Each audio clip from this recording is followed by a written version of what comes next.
16-18. Still 25 seconds remaining in the penalty to Vayu, 1:27 in the penalty to Desjardins. Kristich, one of 8 players on this Soviet team who were with the squad in Moscow a year ago when the Soviets won the silver medal for their second place finish. I can't get so excited here. I'm going to lose my voice down. You'll be all alone. You might be wanting that to happen. 3:42 remaining in this opening period. 1-0. The Soviets lead Canada. Malikin to Godinyuk. He gives it back to Okusta. Okusta, good move in across the line. Okusta takes a quick shot between the legs of Racine, and Facette had to react to that. Boy, we've said so much about it, but he was right there, and you'll notice right in stride he let that shot go. A wrist shot in stride. Now Canada has Vayu back on the ice. Long shot, and that is held as Gordiuk let the blast go from the top of the circle. 54 seconds remaining in the penalty to Desjardins. 1:27 in the penalty to Kristich. Interesting point. I don't think that Canada at the time knew that the penalty was up, because they let that guy walk in. It's a story that we talk about communication. He just came out of the penalty box, and so we'll see how alert Stéphane Facette is, and right there he lets it go, and they can let the puck go, but look at how he's got everything blocked off. Trying to go between his legs, not very fortunate. You can be sure of that. That won't happen on this kid. Vayu, back of his own goal. For Sheldon Kennedy. Kennedy, one of 2 holdovers on this Canadian team. He and Desjardins played with the gold medal champions in Moscow. Malikin in his own zone for the Soviet Union, being watched by Ricci. Forces him back. Godinyuk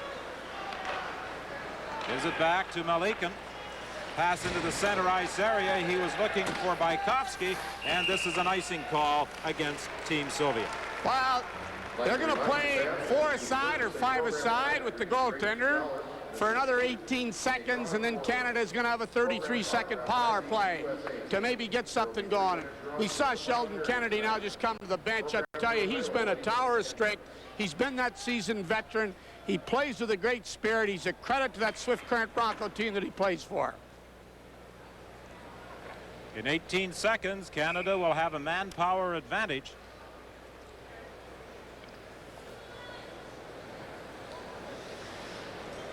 Slight delay while Smith takes a new stick over to Desjardins as he prepares for his exit from the penalty box. Savage into the face-off circle.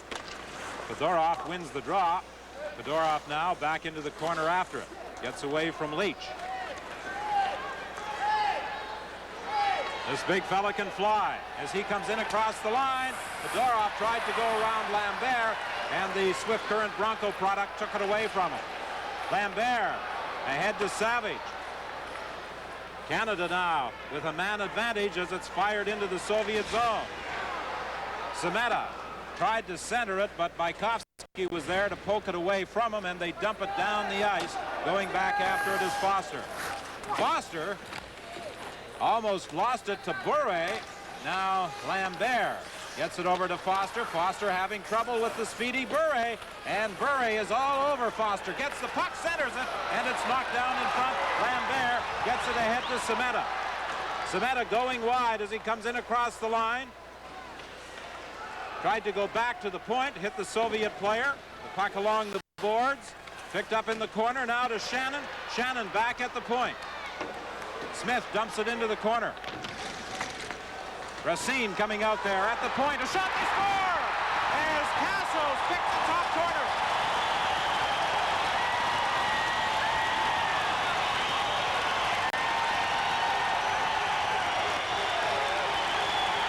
Just good old-fashioned pursuit of the puck.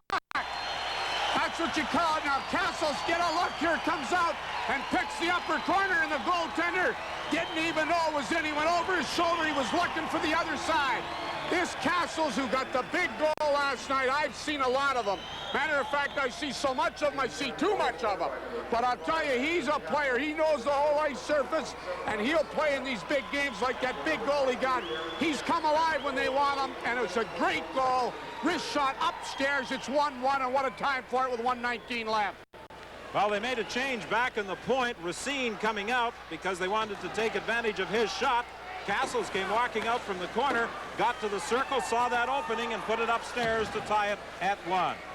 Kennedy trying to center it. Brind'Amour takes a long shot right on.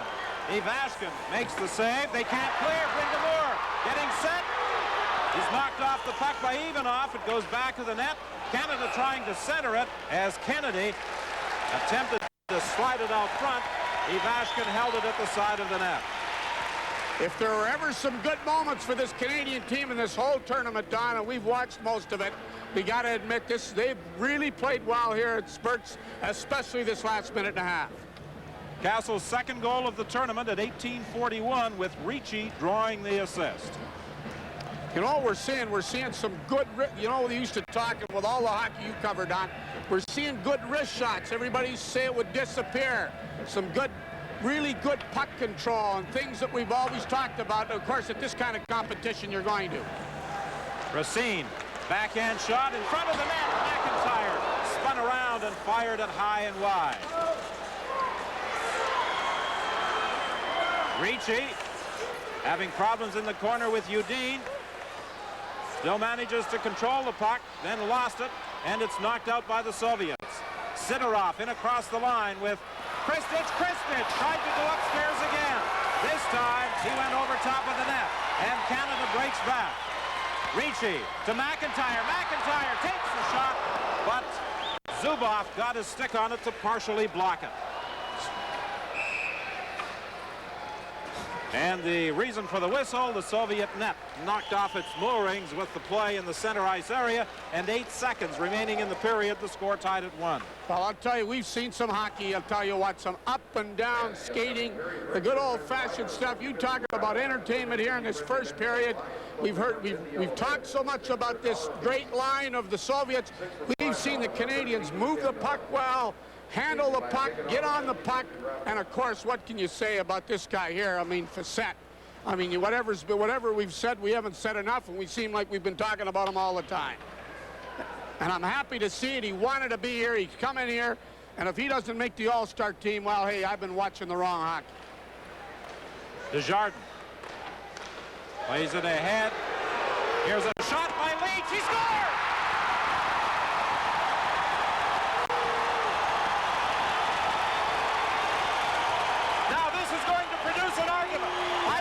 Saw the green light before the red light. I was sure I saw it. We're going to have to look at this, and he should be consulting. There's no question there should be consultation here.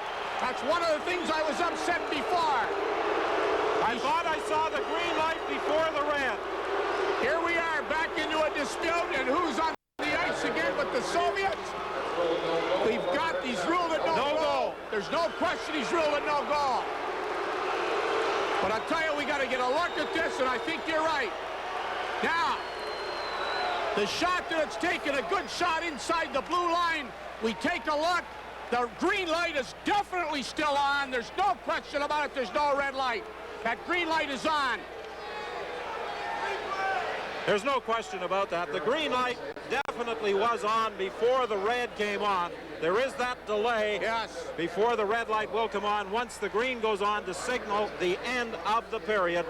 And while the Canadian team protested mildly, it did not last very long. So the score remains tied after 20 minutes. Canada won and the Soviet Union won. We'll return after this.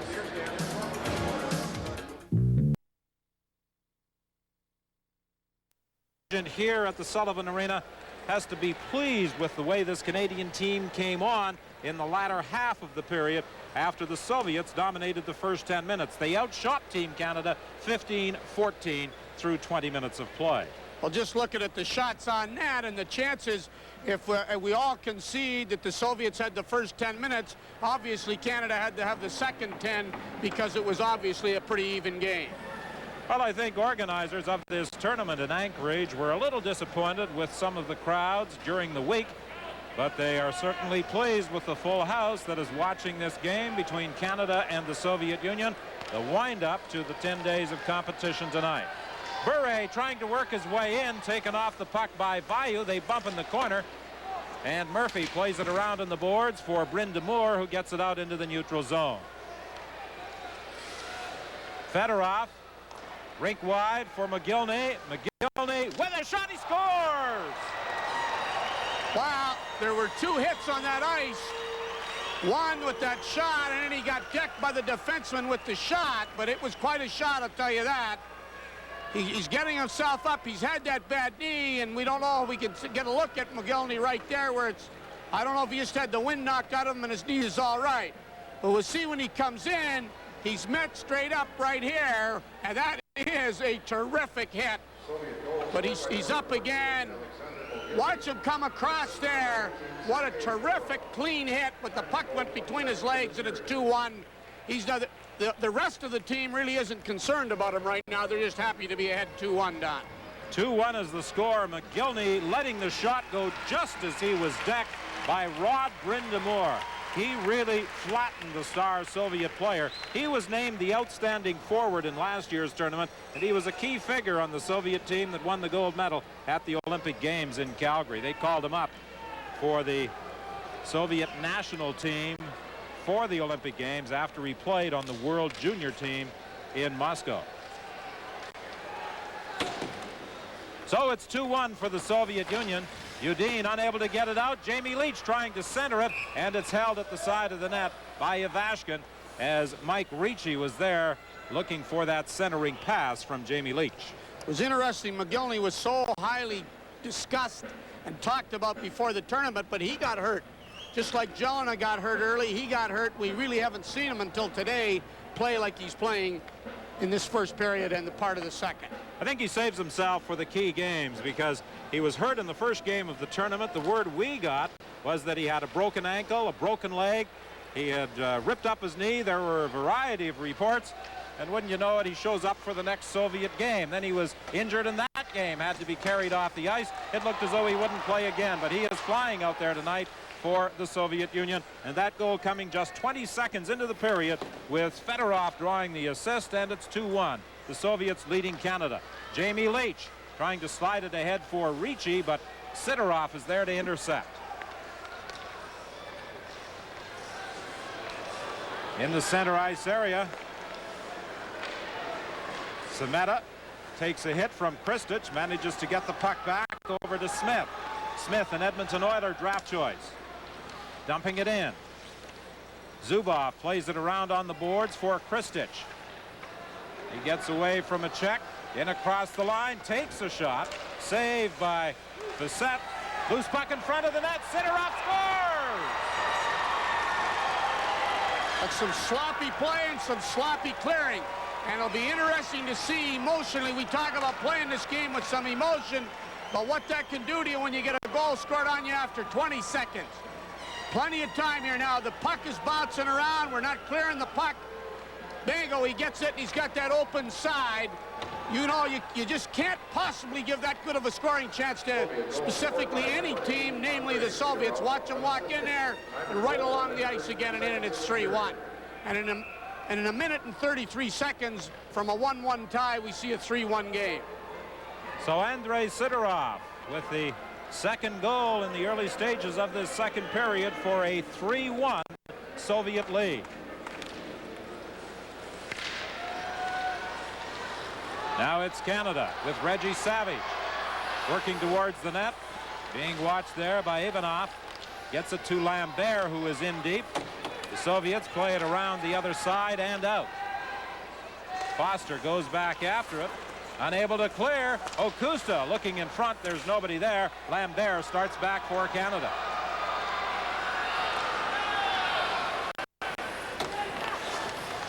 McIntyre bumped in against the boards. Malikin comes up with it for the Soviets to Okusta. To Gordiak. Gordiak with a good move, going right in on net.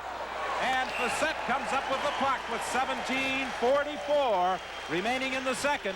The Soviets in front by 2.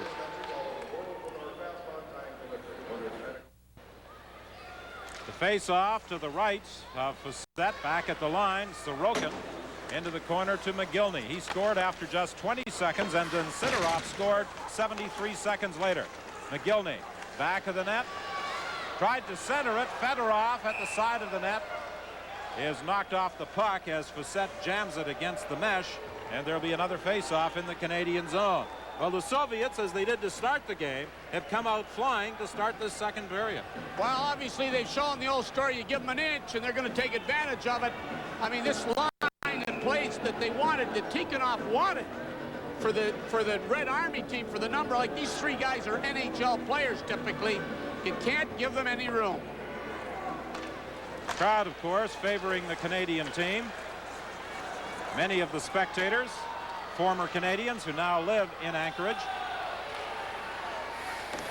Budyniuk battling in the corner. Sheldon Kennedy comes up with the puck. However, the Canadians are unable to control it, and Bure breaks out.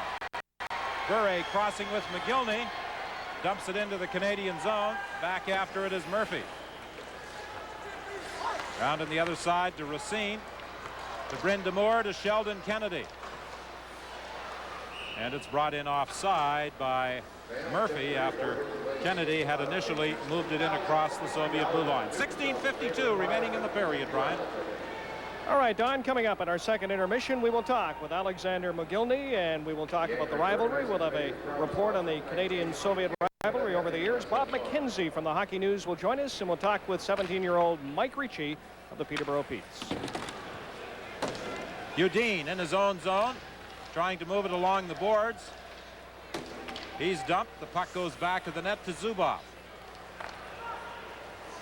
16:37 left in the period. Kristich in across the line to Sidorov. Sidorov is stopped by Desjardins, who plays it ahead to Leach. Leach drifts a long shot towards the goal. Ivashkin grabs it and covers up for a face-off. And after the whistle, Udine bumped Ricci in against the boards. And the crowd reacts and the players mill about, but I don't think there's going to be any penalty. The referee tonight, Steve Piotrowski of the United States.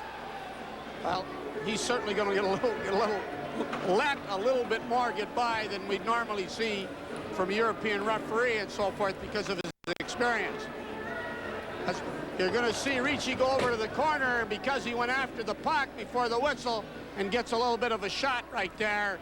And now there's going to be some crowding around. If it was good old North American hockey, we'd have a delay for 3 or 4 minutes because some people would be grabbing each other. You can be sure of that. But one of the rules I'd like to see them correct in international hockey is the goaltender freezing the puck, coming out of his net to freeze the puck. They'll go into the corner on occasion to grab that puck. McGillney, excellent move! He scores! Oh, what a beautiful move by McGillney. We said at the start of the game, this young man, the most talked about performer here, evidence there of why we spoke that way. Well, keep that on tape, Grandma, because we want that for hockey school. That's the old story. That's what you show at clinics. You show that kind of a thing. There's no question about it. This guy's up for a big game. He goes with the puck. He stays on it. There's a guy draped over him, and he lets it go just inside the post. Another wrist shot. I mean, hey, this guy can pursue the puck. He's got the speed. He starts to come down. He's got his head up, goes to make the move, brings it back twice with somebody on him, and look at that little bit of an opening just over the pad, and it's 4-1 Soviets. McGillney obviously saving his best for last. That's his second goal of the game, his 6th of the tournament, and at 3:41 of this second period, it's now 4-1. The Soviet Union leading Team Canada. Okusta in across the line, knocked off the puck, and Lowen has it and dumps it back into the Soviet zone, but this will be an icing call as it's touched by Sorokin. And Sorokin takes a hit in behind the net from Darcy Lowen. And in a previous game, the Canadian team was called a couple of times for those hits after the whistle had gone on an icing call. Well, we've seen a couple of late hits from both sides, and obviously the refs letting something like that get by. Tommy Webster's got a little bit of a job here right now because, if anything, they can't let this affect them emotionally, that's for sure. because it can get a lot worse. They got to quit looking at the scoreboard and say we just need one at a time. From the face-off, Racine plays it around the boards and down the ice. No icing on this one as Godinuk goes back to touch it to Gordiuk. Up along the boards, Gomolyako can't move anywhere with it. He gets a return pass as he moves into center ice. Too far for Gordiuk. Czechoslovakia in the second period leading Finland by a score of 4-2. Not good news for Canada, because if Canada should lose this game, Canada would be bounced out of the medal picture. They would finish in 4th place. One of the things the Soviets are doing too is that they have some people coming back to back check. Okusta battling along the boards. Brind'Amour goes in there trying to take it away from him. He succeeds. Pass from Murphy to Kennedy. Kennedy in across the line.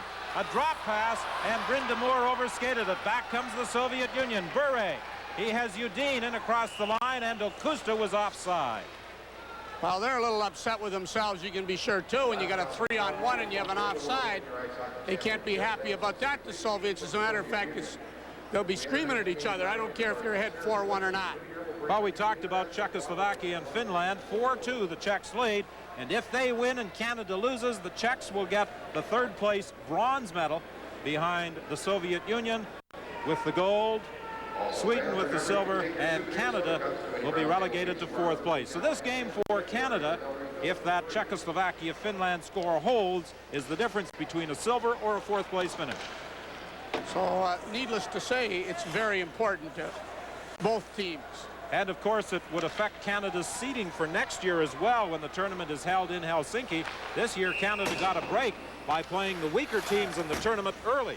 That's a heck of a point, because that's a great point that the people should know back home, is that where you finish in this tournament depends on who you play first.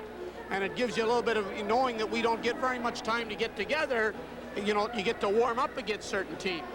Well, the scoring leaders in the tournament coming into the game were from the United States, with Roanoke and Modano 1-2 with 16 and 15 points respectively, but Bure has a chance to move in and close some of that gap. An interesting thing, Roanoke and Modano got most of their points in games against West Germany and Norway, 2 of the weaker teams in the tournament. They could have used some of that production in the big games. Well, as a matter of fact, if they'd have got that production in the big games, they would have been in the medals. Sheldon Kennedy loses it in the center ice area. Smith following up, gets it over to Desjardins, and he dumps it in as Canada makes a change. Back out into the center ice area. McGillney to Fedorov. He couldn't pick it up in his skates. Manages to get it back for McGillney to Fedorov. Shot. Good save by Facette. That one was up high. Udine keeps it in at the point, but now Canada brings it out. Rink-wide pass intercepted, and there's an injured Soviet player, and there's going to be a penalty here against Canada. So with 13:55, the Soviets will have a man advantage. Corey Foster is going to the penalty box, a slashing call against Canada, and it was McGillney who was chopped down in the Canadian zone. Well, you know, with all due respect to McGillney, because his talent is unbelievable, he's been on the ice more than the Zamboni. I mean, every time we've seen a number of games, they've carried him off more. I mean, they've used up 2 stretchers already in this tournament, and that's not to take away from how talented this guy is. But every time he's got hurt, we've had about 30 people out there, and doctors and lawyers, and you name it. We just almost have to clear the rink. Well, I think in every game there has been at least one occasion where McGillney has gone down and has required treatment. He's been assisted off the ice, and yet he returns in the very next shift. So the Soviets are on the power play with Sorokin back of his own goal. Lead pass for Panfalenkov. It's a 2-line pass offside. Well, with a minute and 40 to go in this, they have such good puck control and such good speed. They'll want to get the puck in very deep. And what do we mean by that? Get it right into the goal line, or the Canadian goal line, with this big ice surface, because they move so well and move the puck so well. This guy just slipped into the boards. You can see him from the point that he's been in a lot of scoring himself as a defenseman. 1:40 remaining in the penalty to Foster, and that is a rather quiet Canadian bench with 13:35 remaining in the second.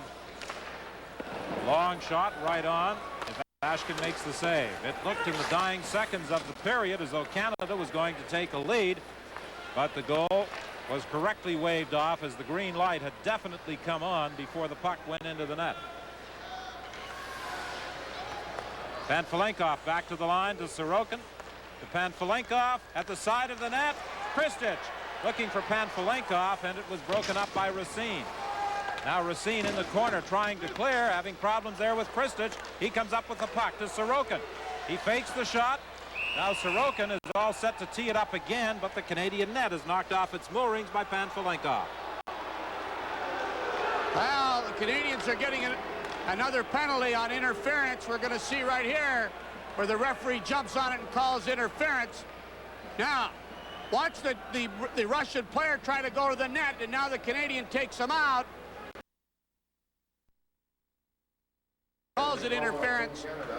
And now, it's going to, for 1 minute and 2 seconds, it's going to be the 5-on-3 or the 6-on-4, as we noticed in one of the questions yesterday when the Swedish coach kept referring to his goaltender as part of the players. We seem to think that they're not even dressed. Interference against Yves Racine at 7:03, a 2-man advantage for the Soviet Union. Well, that incident took place right in front of the referee, Steve Piotrowski. Not much question that it was an interference call. Well, McGillney's recovered. He's back out there with that big line. That good medical reassurance on the bench. Sorokin to Zubov.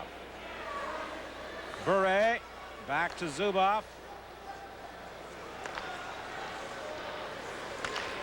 To the line, Fedorov at the side of the net to McGillney, and he was going across ice looking for Bure, but the Canadian player Desjardins got his stick on it, and it was fired up into the crowd. Well, there's no question that they've studied the films for sure on this. They know what they're trying to do. They're trying to draw the man out and then put it close to the net. They got 2 guys parked on the post, and when you get a 2-man advantage, it's pretty easy to do. The Canadian defense and Desjardins is just trying to play in between them. They got to buy some time, at least 44 seconds here, because that's how long they got this 2-man advantage. And McGillney, who's back out there in the cap of the team, he says, I want that hat trick. Well, McGillney last year was the scoring leader as the Soviets finished in 2nd place in the tournament in Moscow. He had 9 goals and 9 assists. Bure working to the corner, and the Canadian team was fortunate that another penalty wasn't called. This is Zubov. Zubov from McGillney. He tried to slide it to the net, and it's picked up by Desjardins, and he dumps it down the ice. Now it's Sorokin. Long lead pass for Bure. Fedorov going for the net. There's the shot, and Fedorov deflected it wide. McGillney to Fedorov. Fedorov back to McGillney. Scores!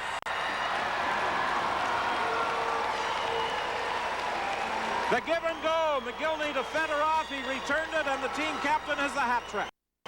Well, the sad part about that is it's only 4 seconds. And what a time to get it. You can see McGillney, who likes to rub it in himself, pretty excited with his hat trick right here. But as you pointed out, the give and go, and look at him drill that puck. I mean, when he lets it go, he lets it go. There's a lesson right there. When he snaps that, that sucker is gone, boy. It bulges the twine. It just isn't dumped in the net. 5-1. The Soviet Union now leads Canada, and there is still 1:02 remaining in the penalty to Racine. The score was tied at 1 after 20 minutes of play. The Soviets have blown it open here in the second. And we still have 11:52 remaining. Malikin to Gordiuk. Soviets with a victory will claim the gold medal. A loss would almost certainly drop Canada back into 4th place. Canadians take it back into their own zone, killing off some time. Foster fires it down the ice as Malikin goes back there after it. Ivanov gets away from Castles, comes in across the line, loses his stick, and then is stepped into by McIntyre. Back to the line, in front of the net. They score! Okusta And it's 6-1. Well, when you got that many people parked in front with that much time, you can be sure that that's a key goal. But when you talk about a time like this, when they get 2 penalties and score both power play goals at this time to take this kind of such an overwhelming lead, Canada's got to play very, very smart now. Obviously, that's, you know, for them to get 7 goals against this team, hey, it's pretty tough. There was the hit at the blue line, but the Soviets managed to control the puck.